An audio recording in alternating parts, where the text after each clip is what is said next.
성부와 성자와 성령의 이름으로 아멘.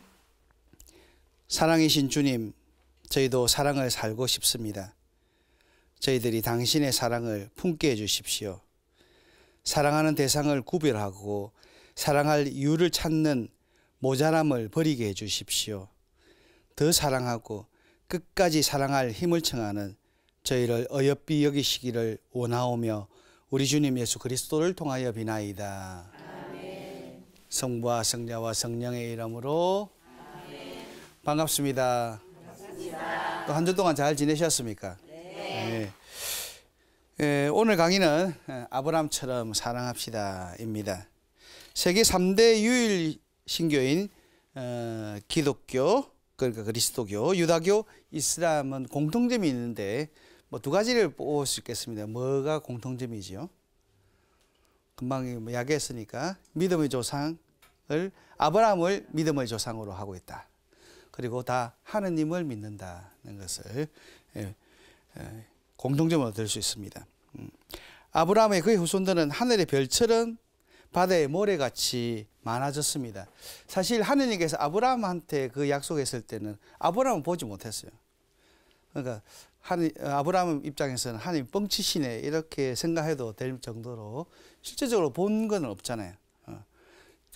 해봐야 자손이라 해봐야 겨우 뭐 이삭의 이스마엘은 쫓아냈으니까. 그런데도 이렇게 하나님의 먼 훗날 이루어질 약속을 아브라함은 믿게 됩니다. 정말 하나님의 약속이 이루어진 것입니다. 그런데 우리는 이 약속이 하나님의 일방적인 뜻에 따른 것임을 알 수 있습니다. 아브라함은 그저 가만히 있었는데 아브라함이 이렇게 후손을 많이 달라고 한 것도 없는데 하나님이 먼저 나서서 약조를 해주시는 것이 신기합니다. 그러니까 아브라함은 대단히 축복을 받은 사람이라고 할 수 있겠습니다. 그는 하나님께로부터 많은 축복을 받아 누렸던 인물이지만 그 가운데도 가장 큰 축복은 무엇이겠습니까? 갑자기 일단 하나님의 선택을 받았다는 거예요. 그죠? 아브라함은 이렇게 하나님부터 선택을 받았다는 것입니다.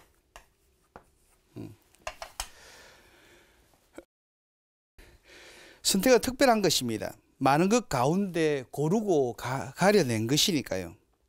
그러면서 아브라함이 특별하면 늘 우리의 마음을 설레게 합니다. 아브라함처럼 대단한 삶을 살고 싶어지는 것입니다. 그래서 우리는 이런 생각도 가지게 되는 것 같습니다. 아브라함처럼 그렇게 나에게도 주님의 현존을 느끼게 해준다면, 아브라함처럼 그렇게 나에게도 주님의 음성을 들려준다면 나도 아브라함처럼 단단한 믿음을 가지고 정말 잘 살고 있고 또 하느님을 감동시킬 수 있을 것이라고. 그죠? 안 그렇습니까? 왜 아브라함한테만 나타나고 아브라함한테만 목소리를 들어주고, 그렇게 따지니까 하나님께 나에게 1% 아니면 10% 꼭 그 정도를 부족하게 해서 애를 태우는 것 같습니다. 아브라함에게처럼 재산을 막 퍼부어 주시든지 그러지 않고 늘 허덕허덕 빠듯빠듯하게 살게 하시니 때론 하느님이 야속하고 서운해서 확 안 믿어버릴까 하는 생각도 하는데 여러분 안 그러시죠? 뭐 방송을 보고 여기 앉아있는 분은 안 그런 것 같은데 그래도 그런 분이 좀 많이 있는 것 같습니다. 정말 이렇게 아이고 우리 하느님 겁났어 이렇게. 그렇지만 이런 생각이 정말 위험한 생각이고 조심해야 된다는 거 다 알고 계시라고 생각합니다. 사실 내가 믿음으로써 하나님께 뭔 큰 보탬이 되었다고 그런 함부로 된 생각을 하는지, 아따 또 그렇게 잘 믿는다고 하나님께 뽐을 내고 있는 건지 잘 한번 생각해 봐야 되겠습니다. 아브라함이 이렇게 선택받은 것처럼 우리 그리스도인이야말로 하나님께로부터 아주 특별하게 선택된 사람입니다. 여러분 한 분 한 분 이렇게 여러분 시험 친 거 없잖아요. 그럼 또 예비자 교리 때 찰고 시험 쳤다고 하는데 그렇게 이야기할 수 있겠지만 사실은 정말 하나님이 전적으로 내가 잘난 것 없어도 하나님이 선택하셨지 않습니까? 그죠? 하나님께서는 세상에 많고 많은 사람 가운데 우리를 꼭 집어서 선택해 주신 것입니다.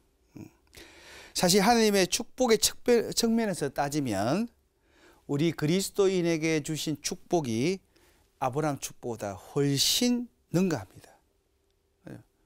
아브라함은 세례 안 받았어요. 견진 안 받았고, 아브라함은 또 성체도 못 모셨고, 더구나 또 고액 성사도 없었고, 그런데 우리는 너무나 많은 풍족한 가운데 이렇게 정말 신앙적으로는 더더욱 클 수 있는 많은 것을 만들어 주셨지 않습니까? 그죠?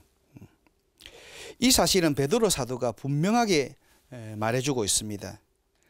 이 구원에 관해서는 여러분이 받을 은총을 두고 예언한 예언자들이 탐구하고 연구하였습니다.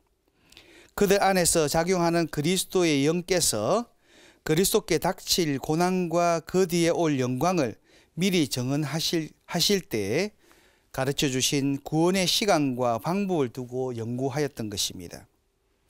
예언자들은 그 일들이 자신들이 아니라 여러분을 위한 것이라는 계시를 받았습니다. 그 일들이 하늘에서 파견된 성령의 도움으로 복음을 전하는 이들을 통하여 이제 여러분에게 선포되었습니다. 그 일들은 천사들도 보기를 갈망하고 있습니다. 라고 베드로 전서 1장 10절에서 12절에 이야기하고 있습니다. 이 무슨 이야기입니까? 모름지기 그리스도인이라면 믿음을 통하여 하느님의 힘으로 보호를 받고 있는 엄청난 은혜를 얻었다는 것을 잊지 말라는 것입니다. 하느님의 힘으로 우리를 보호해 주십니다. 그러니까 우리는 홀로 있는 것이 아니라 항상 하느님이 우리를 보호해 주시기에 우리는 힘이 있다는 것입니다. 정말 현실적인 문제에서도 신중한 선택이 필요하다면 영원한 생명과 관련된 미래 선택은 과연 어떠해야 하겠습니까? 어떤 물품 하나 선택하는 데에서도 우리가 신중하는데 영원한 생명에 대한 문제에서 얼만큼 신중해야 되겠습니까? 그죠? 사실 우리가 어떤 면에서 잘못 선택하는 것은 우리가 있어야 할 자리보다 있고 싶은 자리를 선택하기 때문에 잘못된 선택을 하는 경우가 많은 것 같습니다. 난 오늘 여러분은 방송국에 앉고 싶어서 왔지요. 그래서 자발적으로 왔고, 그리고 또 있어야 될 자리인 건 맞지만 때로는 그러지 않은 자리에 내가 탐낼 때 모든 판단이 흐려질 수도 있는 것입니다. 정말 그렇게 하나님께서 우리를 보호해 주시고 그래서 힘 주심에도 불구하고 우리는 툭 하면 더 달라고, 주님 쓰시는 김에 조금 더 쓰시라고 주님과 흥정을 해대기도 합니다. 그도 모자라서 투정을 부리고 심수를 내고 팽 삐치기까지도 합니다. 그래서 많은 신자들이 주일에 오는 것만 해도 고맙게 생각하라고 바빠 죽겠는데 겨우 막 시간 내서 그래 내 주일에 절대 안 빠진다. 그래 그 정도면 내가 정말 잘하지 않느냐라고 이렇게 요즘 갈수록 그런 경향이 좀 많은 것 같은데 정말 이거 보면 아이고 무서워라. 우리 하나님 정말 겁나서 살겠나 싶을 때도 있습니다.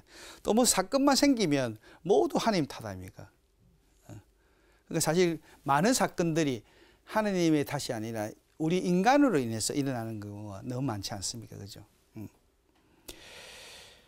그래도 아직도 얼마든지 할 말이 있습니다. 하나님께서는 아브라함이 가는 데마다 쫓아다니며 하는 일마다 축복하셨다면 나는 이게 뭔가 싶을 것입니다. 사실 아브라함은 고향에 그대로 있을 수 있지만 하나님의 명령에 의해서 떠납니다. 그죠? 그의 빈손으로 고향을 떠났던 그를 뭐 별로 모지게 고생한 것도 없이 떼부자로 만들어 주십니다. 그렇게 아브라함한테는 뭐 떠나라는 그거밖에 안 했는데 그래 떼부자를 만들었는데 나한테는 왜 이래 쫀쫀하게 굴고 짜게 구시는지 그런 마음이 드십니까? 아이고 여기 있는 사람만 있으면 하나님 참 편할 것 같은데 정말 그래도 많은 사람이 왜 하나님은 정말 나에게 쪼잔하게 대하시는지 섭섭하게 생각하는 경우도 많은 것 같습니다. 아무리 건져봐도 아브라함에게 주신 떡은 훨씬 커 보이는 것입니다. 아브라함이 누렸던 것, 그 중에서도 돈 걱정 안 하고 살았던 주셨다는 게 너무너무 셈이 나는 것 같습니다. 그러니까 주님께서도 항상 두 주인을 섬길 수 없다잖아요. 돈을 그만큼 어쩌면서 지금에서 최고의 권력은 돈이라고 생각될 정도 아닙니까? 세상에 나가면 돈 있으면 다 해결된다고 또 그렇게 믿고 그렇게 늘 이렇게 술자리에 가든지 다른 자리에 하면 돈 있는 사람들 씹으면서도 그래도 나도 돈 한 번 있으면 좋겠다는 생각하지 않습니까? 그럼에도 불구하고 아브라함이 누렸던 최고의 복은 거듭 말씀드리지만 하나님께 선택을 받았다는 사실입니다. 그렇듯이 우리 그리스도인의 첫째가 하는 축복도 주님께 선택을 받았다는 사실입니다. 이제 그걸 자꾸 생각해야 됩니다. 저는 우리 선택받은 것 자체로 참 복되다. 나는 행복하다라고 한다면 아마 우리 그리스도인들의 삶이 새로워질 것 같아요. 그렇다면 왜 하나님께서는 별로 잘난 것도 없고 유별나게 특출하지도 않고 빼어나게 자랑할 것도 없는 우리를 선택하신 것일까요? 무슨 이유에서 이 못난 우리를 그 많은 사람 가운데 뽑으신 것일까요? 그 답을 성경에서 찾아보겠습니다. 소돔이 멸망한 이야기는 너무너무 유명하기 때문에 여러분 잘 알고 계시고 성경은 많은 사연들을 들어주지만 무엇보다 소돔이 멸망하지 않도록 주님께 간청했던 그 아브라함의 마음이 무척 감동적입니다. 그죠? 그래서 사도들의 강론도 이 점에 치중되는 경우가 많습니다.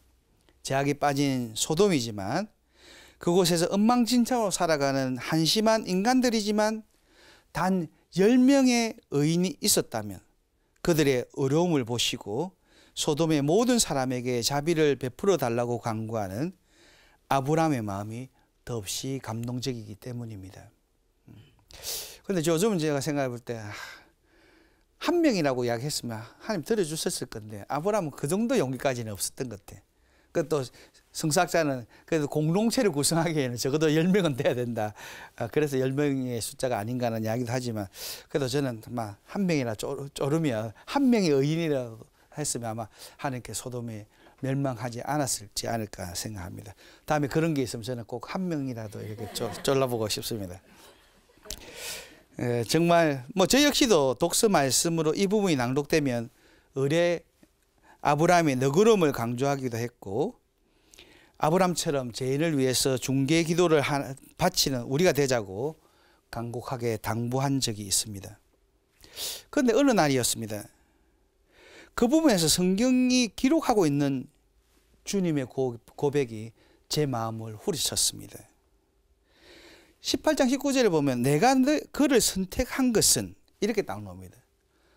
하느님께서 아브라함을 선택한 이유를 뭐 때문인지를 설명해 줘요. 이게 성경을 많이 읽었어도 그때까지는 한 번도 이 구절이 와닿지 않았다는 거예요. 그래서 여러 번 읽어야 될 이유가 여기 있는 거예요. 처음에는 다른 부분 아브라함의 이런 너그러움, 중개기도 이런 것이 딱 마음에 와닿는데 자꾸 읽으니까 이 부분이 탁 눈에 들어오는 거예요. 이제 저는 주님께서 우리 그리스도인으로 선택하신 이유가 무엇인지 전혀 생각하지 않고 지냈다는 것을 깨달았습니다. 정말 어떻게 이렇게 소중한 주님의 뜻을 그렇게 또 소홀히 여겼는지 또 놀랄 지경인 것 같습니다. 그러니까 또 믿음에도 성숙이 필요한 거예요. 그러니까 하나님께서 다 이렇게 정말 아이 수준인데 아이 수준에 맞춰주고 자꾸 우리 성숙에 따라서 그것을 맞춰주는 것 같습니다. 하나님께서 아브라함을 택한 이유는 다름이 아니라 정의와 공정을 실천하여 주님의 길을 지키게 하기 위함이다라고 해놨습니다. 정의와 공정을 통해서 주님의 길을 지키게 하기 위해서 아브라함을 선택한다는 거예요. 그러니까 아브라함이 정의와 공정을 실천하고 그러므로서 주님의 길을 이렇게 보여드린다는 거예요. 주님께서 아브라함에게 부어주신 가진 축복도 모두 아브라함이 하느님의 계획을 지체 없이 잘 이행하도록 하기 위한 조처였다는 것을 깨닫게 됩니다. 뿐만 아니라 주님께서는 그 약속을 그대로 이루기 위해서 바로 우리를 잘난 것 전혀 없는 나를 그리스도인으로 당신의 자녀로 선택하셨다는 것입니다. 정말 이걸 딱 깨닫고 나 저는 머리를 한 대 빙 맞은 느낌이었어요. 왜 이렇게 참 아둔한지 이걸 아직까지 몰랐을까.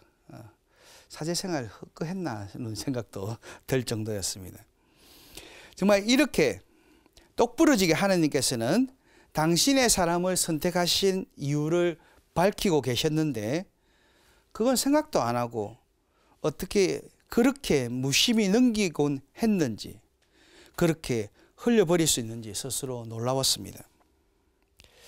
사제가 돼서 그렇게 많은 강론을 하면서 어떻게 이 말씀을 비껴갔는지, 어떻게 단 한 번도 소돔을 멸망시키려는 당신의 계획을 알려주시면서 덧붙인 당신의 심정을 무시하고 건너뛰었는지 또다시 한번 제 아둔함과 미련함을 참여하지 않을 수 없었습니다. 그렇습니다. 아브라함보다 더 큰 은총으로 우리를 당신 자녀로 삼아주신 주님께서는 오늘 우리 그리스도인들이 제대로 당신 정의와 공정을 실천함으로 이 세상을 변화시키기 원하십니다.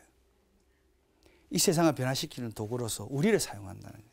우리 그리스도인들이 먼저 공정과 정의를 실천해 나가야 되는데 여기 있는 분은 잘하고 계시지요? 맞아요. 노력하시면 돼요. 나 대답이 없어서 갑자기 너무 당황스러운데 그래도 노력한다니까 좋습니다. 우리 그리스도인들이 정의롭고 공정한 삶을 살아갈 때 하나님께서는 우리 그리스도인의 정의로움과 공정함을 보시고 세상 갖은 제약을 탕감해 주시겠다고 하십니다.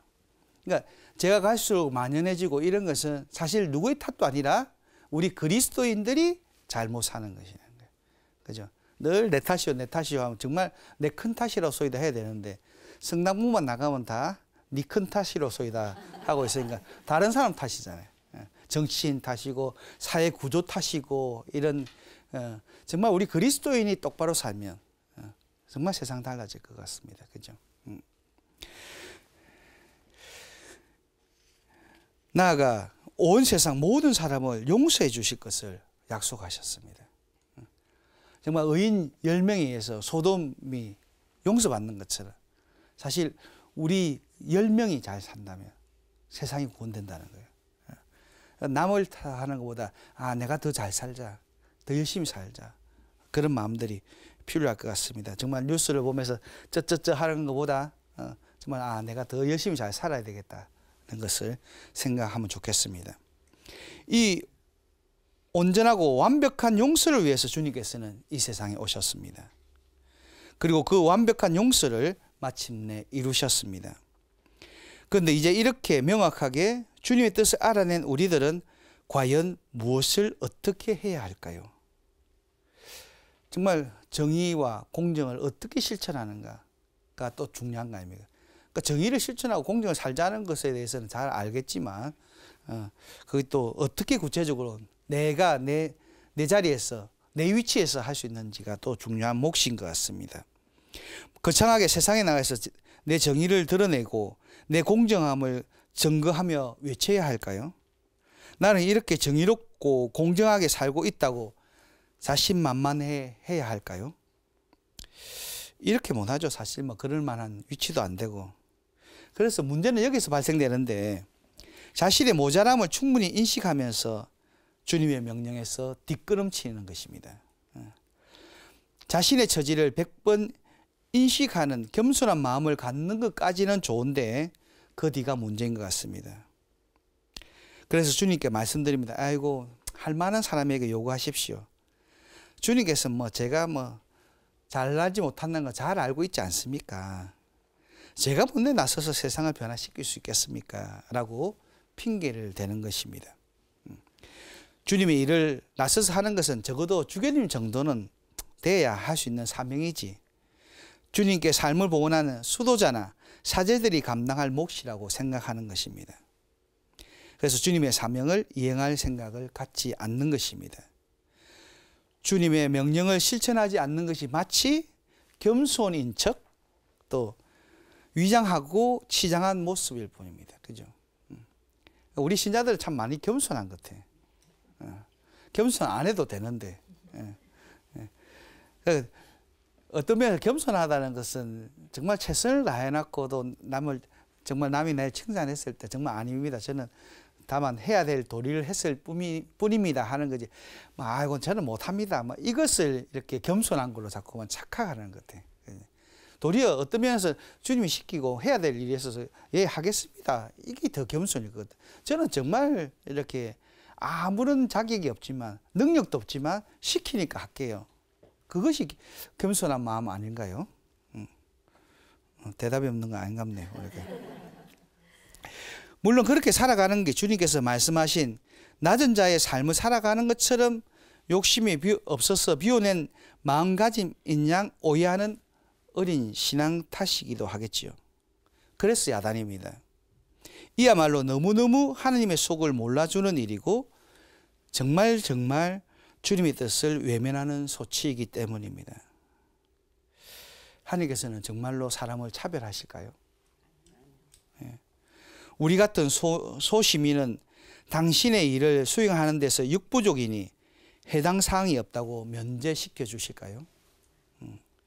우리처럼 잘난 것 없는 사람들은 그저 꾸역꾸역 하루를 살아가는 것만으로 벅차서 자신의 무사 안위를 기도하는 것으로 됐다고 당신의 사명을 지키는 일에 열애시켜 주시는 것일까요? 네 주제에는 그만하면 충분하다고 말씀하시겠느냐는 이야기입니다. 하나님께서는 사명을 양해해놓고 니는 안 해도 된다.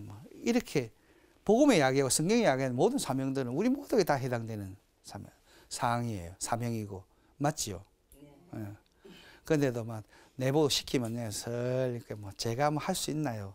하고 겸손하게 빠지지 말고 정말 주님이 시키는 명령이니까 하겠습니다 하는 것이 중요할 것 같습니다. 정말 우리가 그러지 않다면 설 빠진다면 이게 심각한 문제입니다. 참으로 공정하고 정의로운 하나님께서는 우리 모두에게 차별 없이 다 그런 임무를 맡기시고 있습니다. 만약 그러지 않다면 차별을 둔다면 이런 하나님이라면 한 입으로 두말하는 하나님이라고 하지 않겠습니까? 정말 이렇게 또 마음이 뒤숭숭할 때마다 제가 하는 것은 성경을 펼칩니다. 그런데 딱 이 대목이 눈에 띄었습니다. 사라는 127년을 살았다. 아브라함은 빈소에 들어가 사라의 죽음을 애도하며 슬피 울었다는 대목입니다. 사나이 중에 사나이 아브라함이 울었다는 게 너무 신기했습니다. 혹시 여러분 아브라함이 울었다는 대목을 이 대목을 왜 찾아본 적이 있습니까? 지금 없는 것 같지요. 내가 없다고 이야기하니까.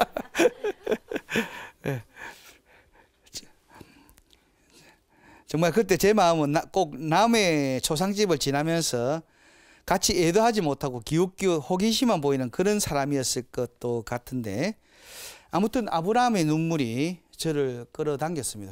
사실 성경에서 다 죽고 하니까 사라의 죽음이 그렇게 저한테 와닿아야 될 이유도 사실 없지 않습니까? 근데 아브라함이 눈물을 흘렸다. 그리고 아브라함이 하느님의 눈에 들었던 이유 중에 하나가 아내 사랑이었겠구나 싶은 것이었습니다. 아브라함이야말로 성경이 최초로 기록한 애처가이니까 말입니다. 사실 그 시대에는 아내를 종처럼 여겼습니다.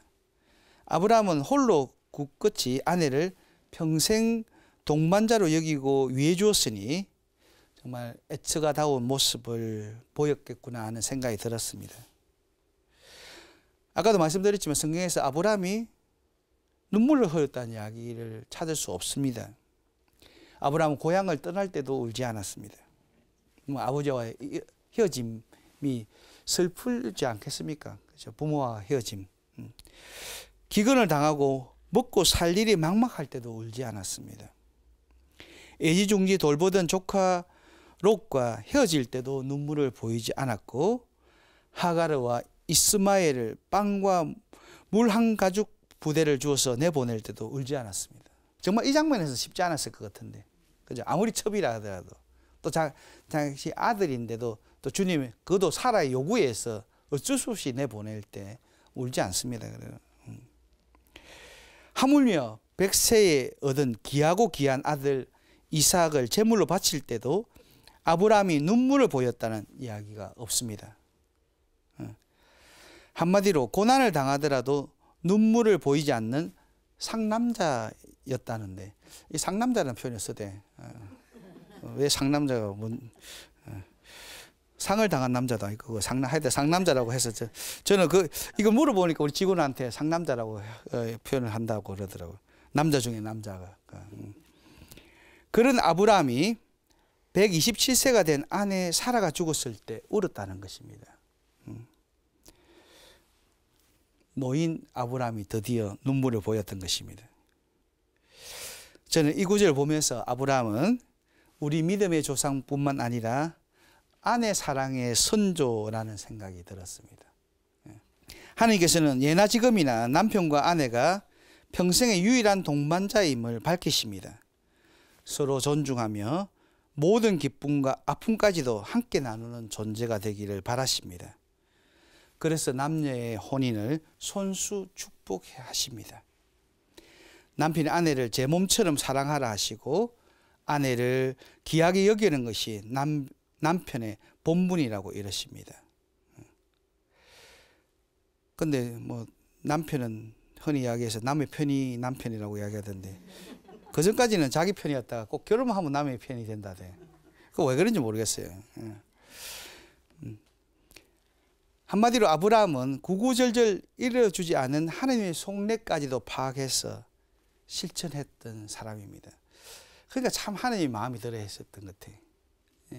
정말 안 그렇습니까? 이렇게 우리 자식들 중에도 부모가 말 안 해도 다 알아서 꼭 용돈도 안 해도 알아서 용돈도 주고 뭐가 아쉬운지 이런 걸 다 또 꼭 돈이 아니라도 그 마음을 위로해 주고 이럴 수 있다면 참 이렇게 사실은 그 나이가 들수록 좀 구체해진다면 일일이 뭐 필요하고 내가 이런 게 필요하다고 이야기를 한다는 것 자체가 힘들어지는데 눈치껏 알아서 또 잘해주면 정말 그 자식이 사랑스러울 수밖에 없을 것 같아요. 그죠? 그러니까 아브라함이 그렇게 하나님의 속내를 잘 알고 하나님이 원하시는 대로 또 이렇게 해주니까 하나님께서 도무지 축복해 주지 않을 수 없겠구나 하는 생각이 들었습니다. 그죠? 그러니까 우리도 정말 하나님을 감동시키고 하나님의 속내를 잘 알고 해줘야 하나님이 뭐 안 해주나 이게 아니라 그러니까 사실은 아브라함은 옮기는 곳마다 제일 먼저 제단을 샀습니다. 그래서 하나님께 예를 드리고 그러니까 그런 부분은 또 안 보이고 그러니까 하나님께서 아브라함에게 해준 그런 것만 자꾸만 이렇게 보이는 시기가 또 있는 겁니다. 그죠? 아이고 아브라함한테는 하나님께 저렇게 잘해준데 왜 내한테는 좀 저렇게 잘 안 해주지? 그런 시기가 있다는 것입니다. 정말 하나님께서 아브라함에게 너가 아내를 사랑했으니까 복을 주겠다. 아내를 사랑하면 복 주겠다 이야기한 적 없어요. 근데 하나님께서 아브라함이 아내를 사랑하는 걸 보시면서 아주 조용히 감동받으신 게 아닐까. 또 남들은 그 시대엔 다른 남자들은 그렇게 안 했을데도 불구하고 아브라함은 그런 삶을 살았다는 거예요. 이렇게 하나님의 침묵이 사랑이라는 것을 알려주고 주려 하신 것이 아닐까요? 하나님의 침묵에는 오히려 하나님의 사랑이 담겨 있다는 것을 느끼고 하나님의 침묵 안에는 회의가 아닌 사랑을 느끼는 것이 믿음입니다. 많은 경우 하나님이 없는 것처럼 하나님이 침묵하는 것처럼 느껴질 때 우리는 믿음의 회의를 느끼는데 그때도 하나님의 그 더 깊은 뜻, 더 큰 사랑이 담겨져 있으리라고 믿는 것이 바로 믿음이라는 거예요. 그래서 믿음은 쉽지 않는 것 같아요. 이미 그래도 여러분 뭐 보니까 그 정도 단계는 다 올라선 것 같은데 반반이네 보니까.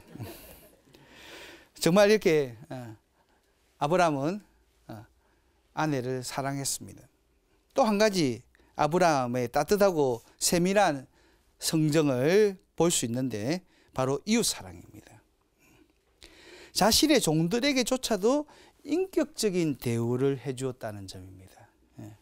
정말 그러면서 우리 한국 사회 요즘처럼 갑질 이런 게 참 많은 시기에 정말 성경을 보면 나는 아무것도 필요 없어. 닮은 젊은이들이 먹을 것을 빼고 나와 함께 갔던 사람들 곧 아네르와 에스콜과 마무레만은 저희 몫을 가지게 해주시오 라고 이야기합니다. 아브라함을 도와서 전쟁에 참여했던 그날 전투에서 노예한 것을 다 갖게 하라는 이야기입니다. 저는 이 이야기를 통해서도 아브라함은 상대의 자존감을 해치지 않는 배려심을 보았다는 것입니다. 사실 그들이 그 전투에 참여한 것은 그만큼 소득을 바랬기 때문일 것입니다. 그 아브라함을 도와주면 정말 목숨을 걸고 한 거니까 그에 합당한 대가가 있을 것이라는 생각을 했습니다. 그러니까 그들은 정말 그 전투에 나간 것이 아브라함처럼 순수한 의미가 아니라 정말 이렇게 더 한 수 낮은 그런 단계의 어떤 생각들이었습니다. 그런데 그날 아브라함은 그들의 마음을 헤아립니다. 그들의 입장에서 살핍니다. 근데 만약 아브라함이 뭐 그런 것까지 탐내느냐든지 그건 다 돌려줘야 옳다. 그렇게 너희들이 시시한 인간인 줄 몰랐다. 재물에만 탐내고 이렇게 비웃었다면 어떠했을까요? 정말 아브라함은 상대의 수준에 맞추어 결코 강요하지 않는 사랑의 사람이었다는 것을 알려줍니다. 참 읽기 쉽지 않는 것 같아요. 그죠? 우리가 눈높이 교육을 많이 하지만 정말 눈높이 사랑, 그 낮은 사랑. 정말 하느님께서 우리한테 쭉 내려오셔서 낮은 이렇게 우리 수준에서 맞아서 맞추어서 한다는 것 자체가 결코 쉽지는 않을 겁니다. 그렇다면 우리도 자꾸 낮출 줄 알아야 되는데 많은 경우 우리는 딱 이렇게 높이 서서 내가 이렇게 올라오라고 이렇게 강요하는 경우도 많은 것 같습니다. 사실 그럼에도 나를 향한 하느님이 침묵한다면 힘듭니다. 왜 제 고통을 외면하시는지 하나님 정의를 의심하는 경우도 생기게 됩니다. 그러나 하느님이 사람의 제대로 일일이 정의의 칼을 빼면 과연 누가 피할 수 있겠습니까? 정말 자녀가 잘못했을 때도 부모는 야단치기보다 침묵할 때도 있습니다. 그죠? 왜요? 꾸중하는 목적이 자녀의 변화됨에 있기 때문입니다. 막 잔소리하는 이유가 뭐 때문입니까? 뭐 내 화풀이하기 위해서도 있겠지만 결국 그 목적은 그 잔소리를 통해서 그 자녀가 변화되기를 바라는 거잖아요. 그죠? 그렇다면 또 어떨 때는 정말 부모의 침묵으로 표현된 사랑처럼 더 큰 꾸중은 없지 않습니까? 어제 차라리 막 엄마 야단을 쳐 뭐 이렇게 할 수도 있을 것 같습니다. 그러니까 말 안 하고 어떨 때는 침묵하면 그 기간이 더 불안할 수도 있지 않습니까? 특히 남자들은 여자들이 입을 닫으면 더 불안하다는데 맞습니까, 회장님? 네, 그 침묵하지 말라니까. 꼭 말을 해야만 사랑하는 건 아닙니다. 정말 쓰레기를 하나 치우더라도 쓰레기 버리면 어떻게 해라고 말을 하면서 그것을 줍는다면 쓰레기 버린 사람이 무한할 것입니다. 또 미처 쓰레기 줍지 않고 지나친 사람도 무한해질 것입니다. 그래서 사랑은 조용합니다. 그래서 사랑은 때때로 침묵합니다. 그저 아무 말하지 않고 조용히 쓰레기를 줍고 마는 것입니다. 이게 진짜 사랑하는 사람의 모습입니다. 사랑에는 꼭 말이 필요하지 않습니다. 조용한 사랑의 손길에 더 큰 사랑의 음성이 있습니다. 때로는 침묵이 더 큰 사랑의 표시입니다. 즉각적인 기도 응답이 없는 것도 나를 위한 더 크고 놀라운 계획이 준비되어 있다는 표시로 듣는다면 틀리지 않습니다. 정말 하나님께서 즉각 응답하지 않는다 하더라도 더 큰 배려로 우리에게 좋은 것을 섭리하기 위한 침묵이라는 것을 믿고 인내하면 좋겠습니다. 예. 그럼 반드시 우리는 승리하게 될 것입니다.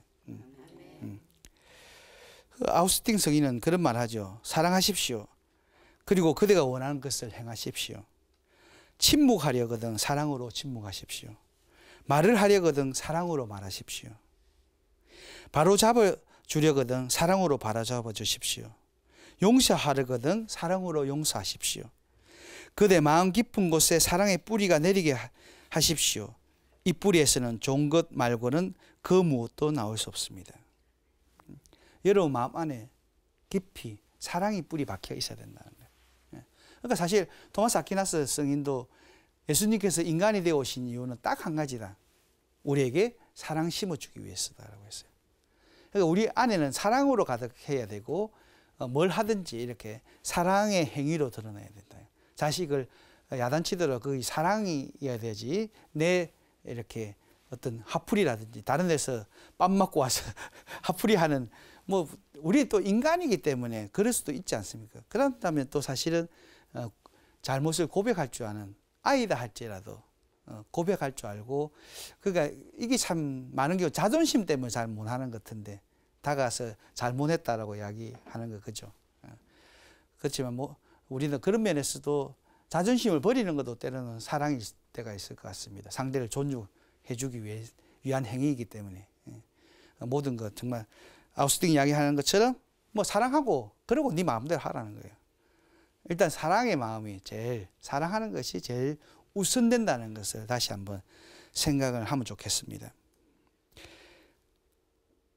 정말 시각을 바꾸는 일은 인생에 대한 깊고 긍정적인 느낌을 사다리를 오르듯이 하나씩 올라가는 것입니다. 그것도 한꺼번에 확 변하지는 않지 않습니까? 그러니까 정말 사다리를 급하다고 막 2개, 3개씩 올라갈 수는 없는 거 아닙니까? 하나씩 하나씩 올라가고 그리고 이럴 때 필요한 것이 침묵의 영성입니다.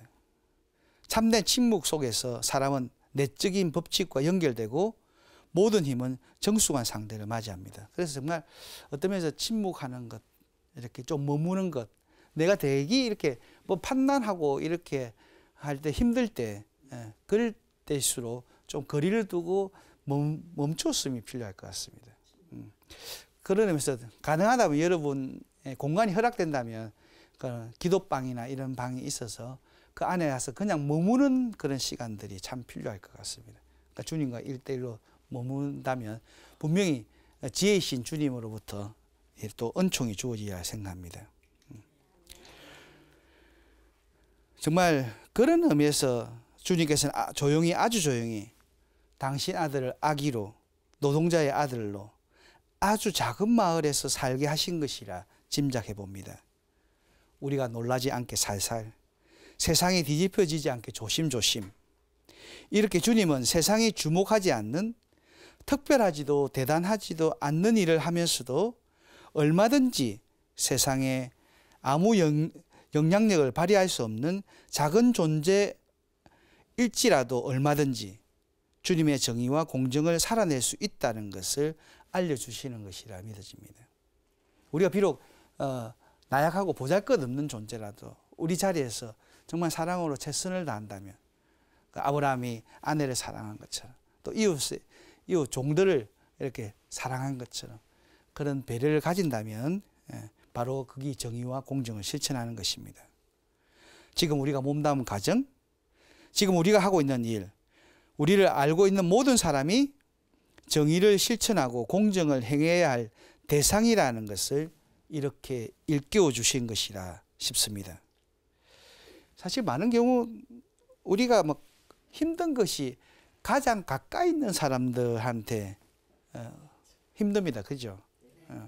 사실 잘 모르는 사람들이 뭐 하면 저 사람 나를 모르니까 하고 큰 상처도 안 받고 막 이렇게 기똥을 흘릴 수 있지만 정말 잘 아는 사람끼리 가족끼리 안에서 이렇게 한마디 툭 던지는 게 또 이게 사실은 우리가 의식적으로 행동하지 않기 때문에 무의식적으로 행동하기 때문에 상처 주는 경우 많아요. 가족들 안에서는 무의식적으로 행동하잖아요. 의식적으로 행동하지 않거든요. 그러니까 편하고 그런데 이제 그 편함 가운데서 이제 화살이 막 날라오고 그래서 이제 그 아내이기 때문에 내 남편이기 때문에 내 자식이기 때문에 내 부모이기 때문에 그 상처는 큰 것 같습니다.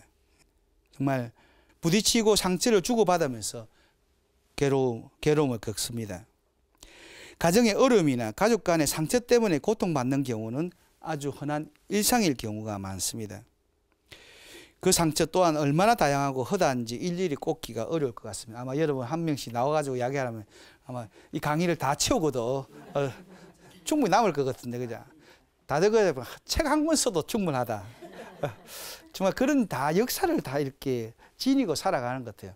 다들 저 사람은 막 아무 걱정 없이 살아가는 것 다 이래도 또 알고 보면 막상 알고 보면 다 나름대로 십자가와 어려움은 다 있는 것 같아요. 저는 없는 것이요. 세상에 하 많은 가정 중에 문제가 없는 집은 하나도 없는 것 같습니다. 제가 면담을 해보면 면담 안 해본 사람들은 문제가 없어서 면담 안 하나. 바깥에서 대단히 존경을 받으면서도 훌륭하게 자신의 일을 처리하는 위인이라 할지라도 예외가 아닙니다. 지붕 안을 들여다보면 다 찢이고 볶으면서 얼굴도 붉히고 핏대도 올리면서 지내는 것 같은데 맞나요? 그건 상상이 안 되는데 여러분 얼굴 이거 보면 화를 안 낼 것 같은데 전혀. 막 그래도 감사합니다, 늘 사랑합니다, 존경합니다 이 말만 할 것 같은데 핏대도 올리고 그러나 참 쉽지 않는 것 같아요. 그죠? 또 그것이 어떤 면에서 뭐 정말 내 남편이고 내 자식이고 잘 되기를 바라고 그런 어떤 욕심도 있고 그죠? 정말 또 욕심이 아니라 정말 어떤 면에서는 잘했으면 하는 그런 바람들도 있기 때문에 그런 사실 무관한 관계 같으면 뭐 우리는 뭐 그냥 지나쳐 버릴 수도 있지만 그러지 못하기 때문에 자꾸 그 안에서 싸우고 지지고 볶고 하는 것 같은데 그러니까 그 안에서도 항상 긍정적으로 나아갈 수 있는 그리고 또 하느님의 관점 안에서 볼 수 있는 또 정말 그 가정이 주님을 모신 가정이 된다면 그런 면에서 정말 이렇게 성가정 꾸민다는 것은 중요한 것 같습니다. 사실 뭐 그리스도인의 가정도 뭐 지지고 볶고 하는 것도 다른 거 없는 것 같습니다. 그저 그렇게 살아가는 게 인생이라고 별 뾰족할 수 없는 게 삶이라고 자조적 위로를 하면서 하느님께서 당신 자녀에게 기대하시는 긍지를 잊고 지냅니다. 사실 정말 이렇게 우리 그리스도인들은 선택받았으니까 여기에 대한 긍지를 느껴야 되는데 그래서 정말 그리스도인이기 때문에 당당해야 될 필요가 있고 정말 주님이 나를 선택했고 내가 정말 아무것도 아닌 보잘것없는 나이지만 나를 선택하신 하느님 때문에 내가 힘내고 어려움도 극복해 나가고 그래서 언제든지 긍정적인 사고방식을 가질 수 있는 것이 그리스도인이 되어야겠습니다. 정말 예수님께서 선물해 주신 그 특별한 그리스도의 품위를 팽개치고 품격을 내던진 채 살아간다면 통탄할 일 아니겠습니까? 이런 우리 모습을 보시는 하나님 마음은 무너져 내릴 것 같습니다. 어쩌고 우약고 이를 어째야 쓸까 어쩔 줄 몰라 하시며 노심초사 애간장이 타실 것 같습니다.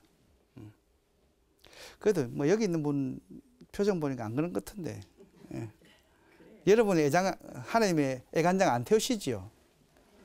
대답은 태우고 있구나. 그러니까 뭐 이때가 태웠다면 오늘로서는 안 태우도록 합시다. 정말 우리 가정 안에서부터 성가정이 되도록 하고 내가 또 이렇게 먼저 양보하고 사실 이렇게 남자들을 보면 또 신앙심이 없다 보면 하나님 중심보다 다른 것이 더 중심일 수 있지만 그들을 변화시킬 수 있는 것은 잔소리 아닌 것 같아. 그죠? 잔소리가 탁 바뀌면 참 좋은데 그렇다면 그건 정말 사랑은 녹여야 되는 것이고 시간은 필요하지만 반드시 하나님께서 해주시리라는 그런 믿음 안에서 한 발짝 한 걸음 해나간다면 아마 이루어지실 것입니다. 그리스도인으로 살게 해주신 주님의 뜻은 분명합니다. 많은 사람들 중에 여러분을 선택하셨고 뽑으셨고 우리를 뽑으신 이유는 당신 자녀로 삼으신 우리 하나님의 마음은 한결같습니다. 세상을 겁내지 말고 당당해라. 세상을 두려워하지 말고 맞서라. 그렇게 세상을 이기는 승리자의 삶을 살아가라 하십니다. 그러니까 세상을 겁내지 말고 어떻게 하자고요? 당당하고 두려워하지 말고 맞서고 또 그렇게 세상을 이기는 승리자의 삶을 살면 좋겠습니다. 하나님께 사랑하시는 세상을 되살리기 위해서 희생하고 봉사하는 주님의 협력자가 되어주시면 좋겠습니다. 주님은 우리를 필요로 하십니다. 물론 당신 혼자 할 수 있는 전지전능하시는 분이지만 당신의 뜻은 우리와 더불어 하시는 것입니다. 주님의 뜻을 이루기 위해서 때론 누룩이 되고 때론 소금이 되는 헌신의 삶을 살아감으로써 마침내 당신 자녀로서의 긍지와 품위와 품격을 갖춘 또 하나 세상의 빛이 되기를 원하고 계십니다. 태양이신 예수 그리스도를 반사시키는 또 하나의 별이 되고 빛이 되는 삶이 우리의 삶이라는 것. 그래서 어두운 세상을 밝혀주는 것이 우리 그리스도인의 사명이라는 것을 분명히 느끼시면서 당당하게 또 긍지를 가지면서 품위를 갖추는 여러분 되시면 정말로 좋겠습니다. 아멘. 기도하겠습니다. 성부와 성자와 성령의 이름으로 아멘. 한결같으신 주님, 당신의 뜻은 언제나 하나임을 배웁니다. 가족을 사랑하고 이웃을 사랑하고 당신께서 선물하신 삶을 사랑하기를 원하고 계심을 깨닫습니다. 저희 생각이 아니라 당신의 뜻을 우선함으로 사랑을 살아내려는 저희를 축복해 주소서. 저희의 노력으로 이 땅에서 당신의 사랑이 충만해지게 하소서. 우리 주님 예수 그리스도를 통하여 비나이다. 아멘. 성부와 성자와 성령의 이름으로 아멘. 예, 수고하셨습니다.